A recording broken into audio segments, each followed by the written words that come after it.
السلام علیکم ورحمۃ اللہ تعالی وبرکاتہ۔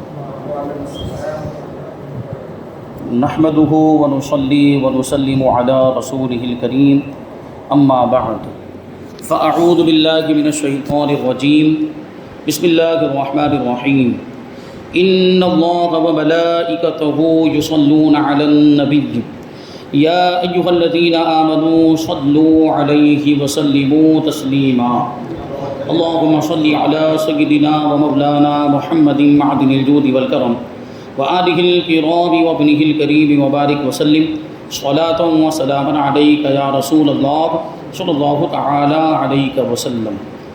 سورہ فاتحہ کی آخری آیت کریمہ یا آخری آیت کریمہ کا جز غیر المغضوب علیہم ولا الضالین، نہ ان کا جن پر غضب ہوا اور نہ بہکے ہوئوں کا۔ اب اس کو اس سے پہلے والی آیت کریمہ سے جوڑ کر دیکھیں تو اس کا مطلب ہوگا کہ پروردگار تو ہمیں ایسے لوگوں کے راستے پر چلا جن پر تیرا انعام ہوا، جن پر تیرا احسان ہوا، نہ ان لوگوں کے راستے پر جن پر تیرا غضب ہوا اور نہ ہی بہکے ہوئوں کے راستے پر، یعنی ہمیں ایسے لوگوں کے راستے پر نہ چلا جن سے تو ناراض ہے، اور ایسے لوگوں کے راستے پر بھی مت چلا جو گمراہ ہیں، راہ سے بھٹک گئے ہیں۔ اب اپنے دستور کے مطابق مصنف علیہ الرحمہ اس آیت کریمہ کا تعلق اس سے پہلے والی آیت سے بتا رہے ہیں کہ اس سے پہلے والی آیت سے اس کا کیا تعلق اور لگاؤ ہے۔ فرماتے ہیں کہ اس کا تعلق گزری ہوئی آیتوں سے چند طرح ہے۔ ایک یہ کہ پہلی آیت میں صراط مستقیم کا پتہ بتایا گیا تھا، اس سے پہلی والی آیت میں صراط مستقیم کیا ہے وہ بتایا گیا۔ اے پروردگار تو ہمیں سیدھے راستے پر چلا، صراط مستقیم پر چلا، اور صراط مستقیم کیا ہے؟ ان لوگوں کا راستہ جن پر اللہ تبارک و تعالیٰ کا انعام ہوا، وہ لوگ جس راستے پر جا رہے ہیں اللہ کے محبوب بندے، وہی صراط مستقیم ہے۔ تو اس سے پہلی والی آیت کریمہ میں صراط مستقیم کا پتہ بتایا گیا، اور پوری چیز کا پورا پتہ جب لگتا ہے جبکہ اس کے بھی کچھ نشان معلوم ہو اور اس کی ضد کے بھی، یعنی اس راستے کے بھی نشانات اور اس راستے کی بھی علامتیں معلوم ہو جائیں، اور اس کی ضد اور اس کے مخالف کو بھی بیان کر دیا جائے، اس کے اپوزٹ کو بھی بتا دیا جائے، کیونکہ چیزوں کی پہچان اس کی ضد کی پہچان سے ہوتی ہے۔ جیسے رات کی پہچان دن سے ہوتی ہے، دن کی پہچان رات سے بھی ہوتی ہے۔ رات آتی ہے تو دن چلا جاتا ہے، اور دن آتا ہے تو رات چلی جاتی، دونوں ایک دوسرے کے اپوزٹ ہے، اور دونوں کی پہچان میں ایک دوسرے کا دخل ہے۔ رات ہے اس کا مطلب دن نہیں ہے، دن ہے اس کا مطلب رات نہیں ہے۔ تو اسی وجہ سے یہ دونوں راستے بتائے جا رہے ہیں، سیدھا راستہ بھی بتایا جا رہا ہے، جو غلط راستہ ہے وہ بھی بتایا جا رہا ہے، تو اس کی ضد بھی بتائی۔ تو پہلی آیت میں تو صراط مستقیم کی علامت بتا دی گئی کہ صراط مستقیم کی نشانی یہ ہے کہ یہ ان لوگوں کا راستہ ہوگا جن پر اللہ تبارک و تعالیٰ کا انعام ہوا، اور اس میں ٹیڑھے راستے کا بھی پتہ بتا دیا گیا تاکہ ان میں تمیز ہو جائے اور ان میں امتیاز ہو جائے، ان میں فرق ہو جائے کہ سیدھا راستہ کون سا ہے اور ٹیڑھا راستہ کون سا ہے، صحیح راستہ کون سا ہے اور غلط راستہ کون سا ہے۔ تو اللہ کے نیک بندوں کا راستہ یہ سیدھا راستہ ہے، اور گمراہوں کا راستہ یا ایسے لوگوں کا راستہ جن پر اللہ تبارک و تعالیٰ کا غضب ہوا، یہ ٹیڑھا راستہ ہے، یہ غلط راستہ ہے۔ دوسرا تعلق یہ ہے کہ پہلے خدا کے انعام کا ذکر تھا، اللہ تبارک و تعالیٰ کے احسان کا ذکر تھا، جس کو سن کر بندے کے دل میں امید پیدا ہوتی ہے، یعنی اللہ تبارک و تعالیٰ کے احسان کا تذکرہ، اللہ تبارک و تعالیٰ کی رحمت اور اللہ تبارک و تعالیٰ کے انعام کا تذکرہ سنتے ہیں تو ہمارے دل میں امید پیدا ہوتی ہے کہ پروردگار ہمیں بھی وہ رحمت مل جائے۔ اب غضب کا ذکر ہوا، اس آیت کریمہ میں اللہ کی ناراضگی کا ذکر ہوا جس سے خوف پیدا ہوتا ہے، یعنی ہر مومن یہ چاہتا ہے کہ اللہ اس سے راضی ہو جائے اور اللہ اس سے ناراض نہ ہو، اور ناراض ہونے سے ڈرتا ہے۔ اللہ تبارک و تعالیٰ کی ناراضگی سے بندہ ڈرتا ہے، تو اس آیت کریمہ سے خوف پیدا ہوا، اور ایمان خوف اور امید کے درمیان ہے۔ ایمان خوف اور امید کا نام ہے، یعنی اللہ تبارک و تعالیٰ کی رحمت کی امید ہو اور اللہ تبارک و تعالیٰ کے غضب سے بندہ ڈرتا رہے، یہی اللہ تبارک و تعالیٰ کی رحمت کی امید ہو اور اللہ تبارک و تعالیٰ کے عذاب سے ڈرتا رہے، یہی خوف اور امید، یہ ایمان کا نام ہے۔ یہ ایمان انہی دونوں چیزوں کے درمیان ہے، یا یوں کہو کہ ایمان کے دو بازو ہیں، ایک خوف اور ایک امید۔ جس طرح پرندہ دو بازوؤں کے بغیر نہیں اڑ سکتا، اسی طرح مومن بغیر امید اور خوف کے راستے کو طے نہیں کر سکتا۔ ان دونوں میں برابری چاہیے. یعنی بندے کے دل میں اگر اللہ تبارک و تعالیٰ کی رحمت کی امید ہے تو اللہ تبارک و تعالیٰ کے عذاب کا خوف اور ڈر بھی ہونا چاہیے. دونوں چیزیں ہونی چاہیے, تبھی بندہ گناہوں سے بچے گا اور زیادہ سے زیادہ نیکیاں کرے گا. تیسرا تعلق یہ ہے کہ پہلی آیت میں ان لوگوں کا ذکر تھا جن پر اللہ تبارک و تعالیٰ نے انعام کیا. اس آیت میں انہی لوگوں کی پہچان بتائی گئی, یعنی جن پر اللہ تبارک و تعالیٰ کا انعام ہوا, اب ان کی پہچان اس آیت کریمہ میں بتائی جا رہی ہے. یعنی انعام والے لوگ وہ ہیں جو خدا کے غضب, خدا کی ناراضگی یعنی بد عملی اور ضلالت یعنی گمراہی اور بد اعتقادی غلط عقیدے سے بچے ہوئے ہوں. وہی لوگ ہوں گے جن پر اللہ کا انعام ہوا. جن پر اللہ کا انعام ہوا وہ بد عملی سے بھی بچتے ہیں, وہ برے عمل سے بھی بچتے ہیں, برے عقیدے سے بھی بچتے ہیں, غلط کاموں سے بھی بچتے ہیں, کیونکہ ان ساری چیزوں میں اللہ تبارک و تعالیٰ کی ناراضگی ہے. تو نیک لوگ اللہ تبارک و تعالیٰ کی ناراضگی سے بچتے ہیں. تو یہ بتایا جا رہا ہے کہ جن پر اللہ کا انعام ہوا یہ وہ لوگ ہوں گے جو بد عملی سے بھی بچتے ہیں, جو گمراہی سے بھی بچتے ہیں, اور بد عقیدگی سے بھی بچتے ہیں. تو مطلب یہ ہوا کہ انعام والے کی پہچان یہ ہے کہ اس کے عقائد بھی درست ہوں اور اس کے اعمال بھی درست ہوں, یعنی وہ کافر بھی نہ ہوں اور فاسق بھی نہ ہو. ٹھیک ہے, فاسق مطلب گنہگار نہ ہو. ٹھیک ہے, اگر عقیدہ خراب ہے, کفری عقیدہ ہے تو کافر ہو جائے گا, اور اگر عمل خراب ہے, گناہ کبیرہ کرتا ہے تو فاسق ہو جائے گا. اس لیے یہ دونوں چیزوں کی نفی اس آیت کریمہ میں ہو گئی. اب یہاں پہ عالمانہ تفسیر بیان کرتے ہیں, کیونکہ یہاں ایک لفظ آیا ہے غیر المغضوب علیہم, غیر المغضوب. تو غیر کے 3 معنی ہوتے ہیں, غیر کے 3 مطلب ہوتے ہیں, نہ, سوا اور مگر. اور یہ تینوں معنی یہاں پہ سیٹ ہو سکتے ہیں, تینوں مطلب. جیسے اوپر آیت کریمہ میں ان لوگوں کا راستہ جن پر تیرا انعام ہوا, نہ کہ ان لوگوں کا راستہ جن پر تیرا غضب ہوا, تو نہ والا معنی سیٹ ہو گیا. اور سوا والا معنی بھی سیٹ ہو جاتا ہے. ٹھیک ہے, ان لوگوں کے راستے پر چلا جن پر تیرا انعام ہوا, ان لوگوں کے راستے کے سوا جن پر تیرا غضب ہوا. تو یہ سوا والا معنی بھی, علاوہ والا معنی بھی سیٹ ہو گیا. اور اسی طریقے سے مگر, یعنی ہمیں ان لوگوں کے راستے پر چلا جن پر تیرا انعام ہوا, مگر ان لوگوں کے راستے پر مت چلا جن پر تیرا غضب ہوا. تو مگر والا معنی بھی سیٹ ہو گیا. تو یہ 3 معنی, نہ, سوا اور مگر, یہ تینوں معنی یہاں پہ بن سکتے ہیں. غضب کے لفظی معنی ہے جوش اور بدلنا. اب اصطلاح میں غضب اس حالت کا نام ہے جو دل میں بدلہ لینے کے خیال پر جوش پیدا ہوتا ہے. انسان کی کیفیت غضب کی یعنی ناراض ہونے کی کیفیت انسان کی ایسی ہوتی ہے, جب وہ کسی بندے سے, کوئی انسان ناراض ہوتا ہے, کوئی بندہ کسی دوسرے بندے سے ناراض ہوتا ہے, کوئی انسان کسی دوسرے انسان سے ناراض ہوتا ہے, تو اس کے دل میں بدلہ لینے کا ایک جذبہ پیدا ہوتا ہے, ایک جوش پیدا ہوتا ہے. اسی کو ناراضگی کہا جاتا ہے. اور جس میں کہ اس کا حال پلٹ جاتا ہے. رب تبارک و تعالیٰ چونکہ دل سے اور دل کی حالت پلٹنے سے پاک ہے. کیا ہوتا ہے کہ دل کی کیفیت بدل جاتی, ناراضگی کے اندر دل کی حالت بدل جاتی ہے, اور اللہ تبارک و تعالیٰ دل سے بھی پاک ہے اور دل کی حالت پلٹنے سے بھی پاک, کیونکہ دل یہ جسم کا حصہ ہے اور اللہ تبارک و تعالیٰ کا کوئی جسم نہیں. اور دل کی حالت کا تعلق چونکہ دل سے, جب اللہ تبارک و تعالیٰ جسم اور جسمانیہ سے پاک ہے تو دل سے بھی پاک ہے اور دل کی حالت اور دل کی کیفیت سے بھی پاک ہے. تو اب یہاں پہ ناراض ہونے کا مطلب کیا ہوگا؟ تو فرماتے ہیں اس لیے یہاں اس کے معنی یہ ہیں ارادہ عذاب. ارادہ عذاب یعنی بندہ بھی جب کسی دوسرے بندے سے ناراض ہوتا ہے تو اسے بدلہ لینے کی کوشش میں لگ جاتا ہے اور اس کو نقصان پہنچانے کی کوشش میں لگ جاتا ہے. یہاں مراد یہ ہے کہ اللہ تبارک و تعالیٰ جب کسی بندے سے ناراض ہوتا ہے تو ناراض ہونے کا مطلب یہ ہے, غضب ہونے کا مطلب یہ ہے کہ اللہ تبارک و تعالیٰ اس کو عذاب دینے کا ارادہ فرماتا ہے. اللہ تبارک و تعالیٰ اس کو عذاب میں مبتلا کرنے کا ارادہ فرماتا ہے, اس کو سزا دینے کا ارادہ فرماتا ہے. ٹھیک ہے, اور اللہ تبارک و تعالیٰ جو چاہے کرے, اگر کسی کو عذاب دے تو یہ بھی اس کا انصاف ہے, اگر کسی کو سزا دے تو یہ بھی اس کا عدل ہے, اس پر کسی کو اعتراض کرنے کا حق نہیں, کیونکہ وہ بندہ اس کے لائق ہوگا. اس بندے نے کوئی ایسا عمل کیا ہوگا کہ وہ اللہ کی ناراضگی کا حقدار بن گیا, اس لیے اب اس سزا کا مستحق ہو گیا. ضال کا لفظ آیا, ضالین. ضال یہ ضلال سے بنا ہے جس کے معنی حیرت.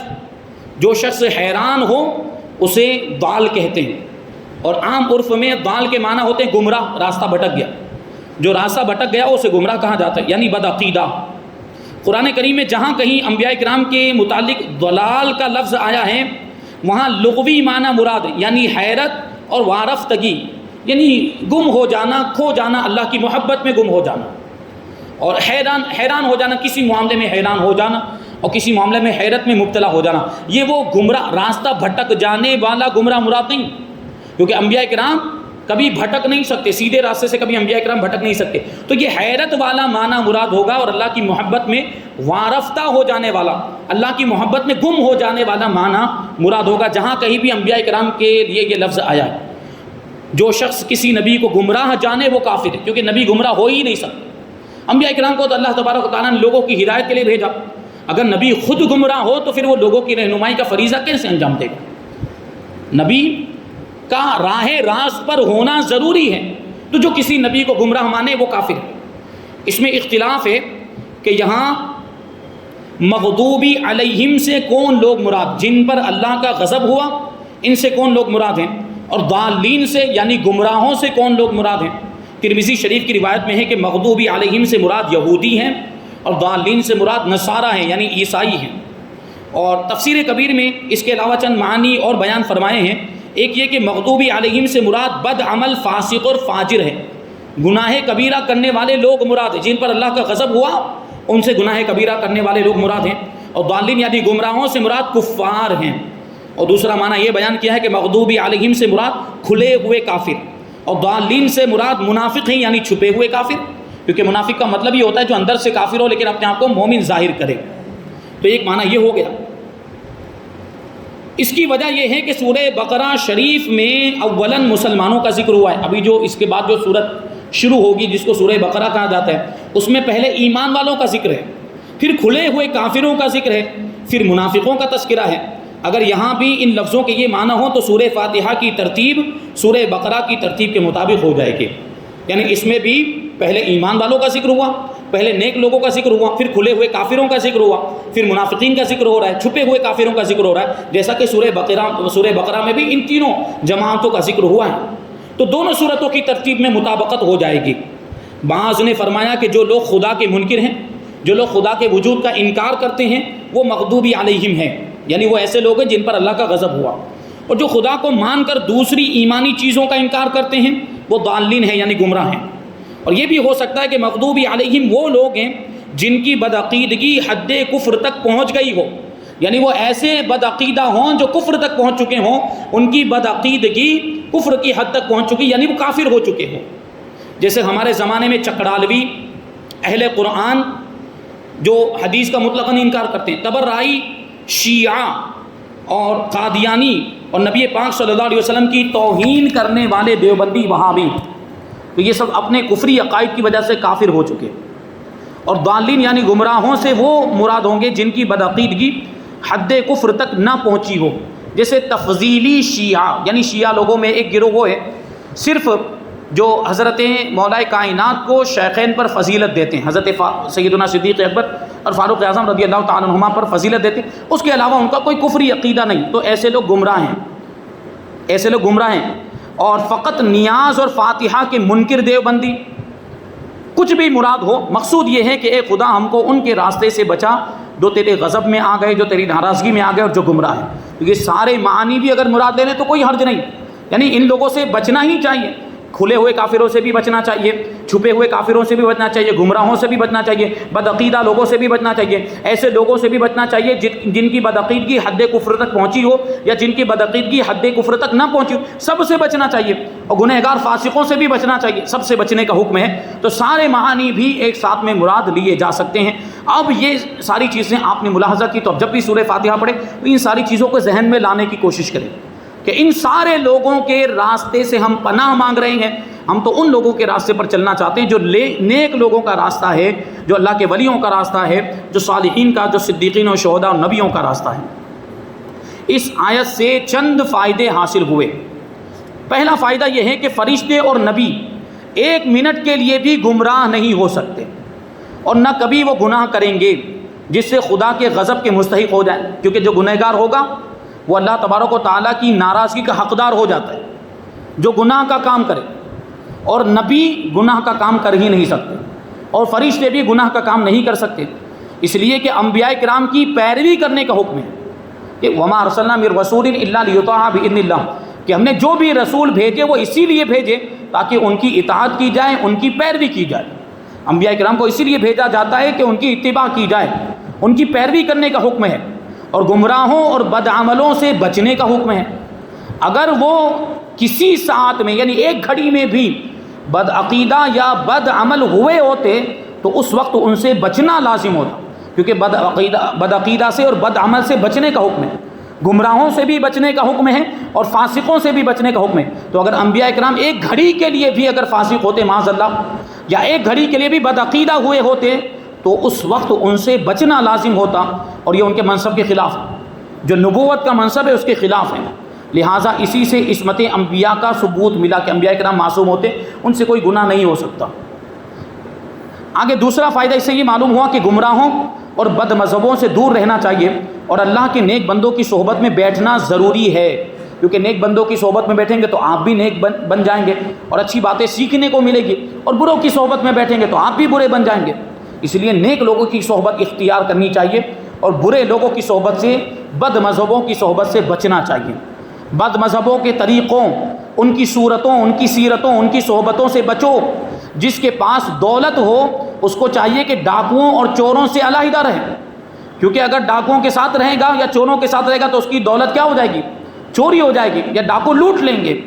تو جس طرح دولت والے کو ڈاکوؤں اور چوروں سے بچنے کا حکم ہے، ورنہ اس کی دولت خطرے میں پڑ جائے گی، اسی طرح جس کے پاس دولت ایمان ہو وہ ایمان کے چوروں سے علیحدہ رہے، وہ ایمان کے چوروں سے بچے۔ یہ بد مذہب، یہ گمراہ فرقے والے، یہ سب ایمان کے چور ہیں، اور ہمارے پاس الحمدللہ ایمان کی دولت ہے، تو ہمیں ان ایمان کے چوروں سے بچنا چاہیے۔ زہریلا سانپ جان لے گا اور برا یار یعنی برا دوست ایمان برباد کر دے گا۔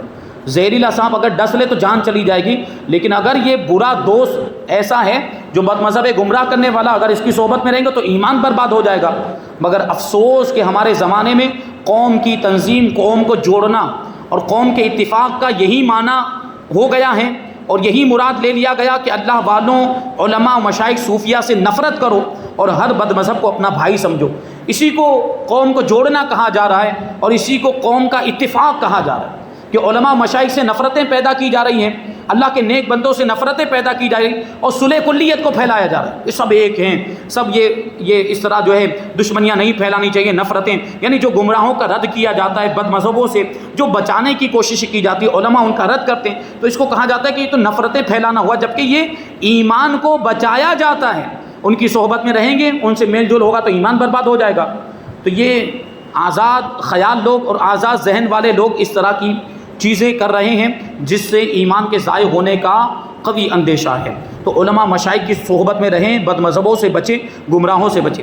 تیسرا فائدہ، اس سورت کے شروع میں رب کی حمد و ثنا کا ذکر ہوا، اللہ کی تعریف بیان کی گئی، اور آخر میں اس کے غضب سے پناہ کا ذکر ہو رہا ہے، اس کی ناراضگی سے پناہ مانگی جا رہی ہے، جس سے معلوم ہوا کہ جس طرح رب تبارک و تعالیٰ کی حمد و ثنا نیک بختیوں کی اصل ہے، سعادتوں کی اصل ہے، اسی طرح بد اعتقادی اور بد عملی یہ بد نصیبیوں کی جڑ ہے، کہ اگر کوئی اللہ تبارک و تعالیٰ کی حمد و ثنا کرتا رہتا ہے، اللہ تبارک و تعالیٰ کی تعریف بیان کرتا رہتا ہے، اللہ تبارک و تعالیٰ کی خوبیاں بیان کرتا، اللہ کا ذکر کرتا رہتا ہے، تو وہ نیک بخت بن جاتا ہے، اس کا مقام و مرتبہ اونچا ہو جاتا ہے، وہ ترقی کرتا ہے اور اس کو کامیابی ملتی ہے۔ لیکن اگر کوئی بد عمل ہو جائے یا کوئی بد عقیدہ ہو جائے تو وہ سب سے بڑا بد نصیب ہے، اور وہ سب سے بڑا محروم ہے، وہ اللہ کی رحمت سے محروم ہو جاتا ہے۔ تو یہ فائدہ بھی، اور چوتھا فائدہ یہ حاصل ہوا کہ اللہ کے مقبول بندے جہاں بھی ہوں اور جب بھی گزرے ہوں اور جیسے بھی ہوں، سب ایک ہی جماعت ہیں۔ اللہ کے مقبول بندے چاہے بہت پہلے گزر گئے ہوں یا بیچ کے زمانے میں گزرے ہوں یا جہاں بھی رہتے ہوں، کسی بھی علاقے میں ہوں، ان کا مزار کہیں پر بھی ہو، سب ایک ہی جماعت میں شامل ہیں، کیونکہ ان سب کی اصل ایک ہی ہے۔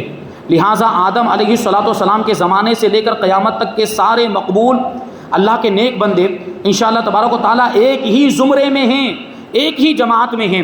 لیکن مردودین بارگاہ یعنی جن کو اللہ کی بارگاہ سے ہانک دیا گیا، جو اللہ تبارک و تعالیٰ کی ناراضگی کے حقدار ہو گئے، جن پر اللہ تبارک و تعالیٰ کا غضب ہو گیا، وہ قسم قسم کے لوگ ہیں، وہ الگ الگ ہیں۔ بعض وہ ہیں جن کی صورتیں بگڑی ہوئی ہیں، بعض وہ ہیں جن کی سیرتیں بگڑی ہوئی ہیں، اور یہ اگرچہ دنیا میں متفق ہو کر رہیں لیکن آخرت میں کبھی ان کے درمیان اتفاق نہیں ہوگا، ان کے درمیان کبھی اتحاد نہیں ہوگا۔ پانچواں فائدہ، کہ دنیاوی تکلیفیں اور مصیبتیں رب کا غضب نہیں.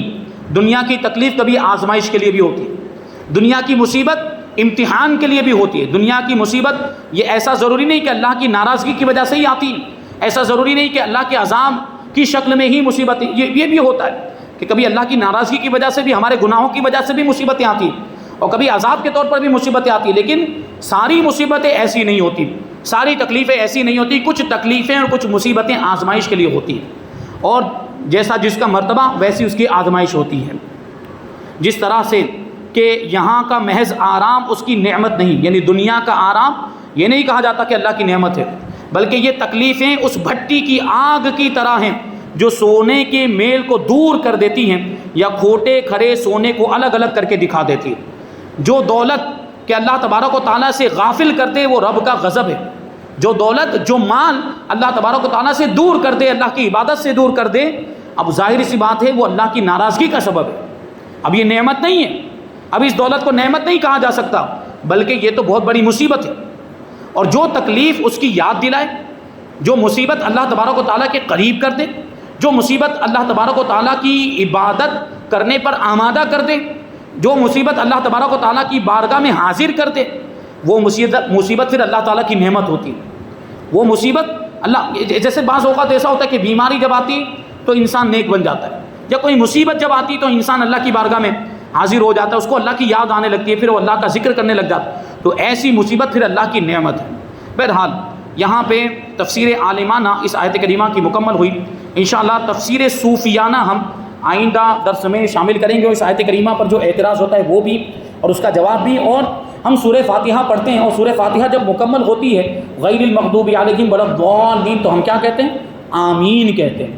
آمین کہتے ہیں کہ نہیں کہتے؟ تو آمین کیا ہے، آمین کا مطلب کیا ہے، اور آمین کی فضیلت کیا ہے، انشاءاللہ تبارک و تعالیٰ وہ بھی ہم آئندہ درس میں شامل کریں گے. بہت اچھی باتیں، بہت دلچسپ باتیں آئندہ درس میں آنے والی ہیں. اللہ تبارک و تعالیٰ کی بارگاہ میں دعا ہے کہ جو کچھ بھی بیان ہوا اس پر ہم سب کو عمل کرنے کی توفیق عطا فرمائے، اور نور قرآن سے ہم سب کے دلوں کو روشن اور منور فرمائے. وما علینا الا البلاغ.